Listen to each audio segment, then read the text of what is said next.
എപ്പോഴാണ് നമ്മൾ അടിയന്തര സേവനത്തിന് ആംബുലൻസ് സർവീസിനായി 108 വിളിക്കേണ്ടത്?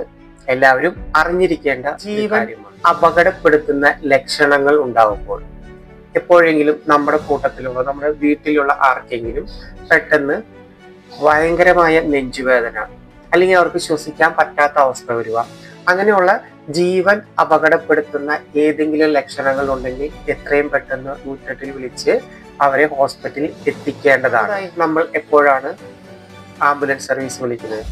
ഗുരുതരമായ പരിക്കുകൾ സംഭവിക്കുമ്പോൾ, ഇപ്പോൾ ആക്സിഡന്റ് ആവാം, അല്ലെങ്കിൽ വീട്ടിൽ തന്നെ വലിയൊരു മുറിവുകൾ സംഭവിച്ചു, വീഴ്ചകൾ സംഭവിച്ചു, ബ്ലീഡിങ് നിൽക്കുന്നില്ല, രക്തം പ്രവഹിച്ചുകൊണ്ടിരിക്കുകയാണ്, അങ്ങനെയുള്ള അവസരങ്ങളിൽ എത്രയും പെട്ടെന്ന് 108 വിളിക്കേണ്ടതാണ്. ശ്രദ്ധിക്കേണ്ടത്, ബോധത്തിൽ പെട്ടെന്ന് തന്നെ ബോധം കെട്ടു വീഴുക, കോൺഷ്യസ് ആയ ഒരാൾ പെട്ടെന്ന് തന്നെ ബോധം കെട്ടു വീഴുക, വിളിച്ചിട്ട് അനങ്ങുന്നില്ല, അപ്പൊ അങ്ങനെയുള്ള അവസ്ഥ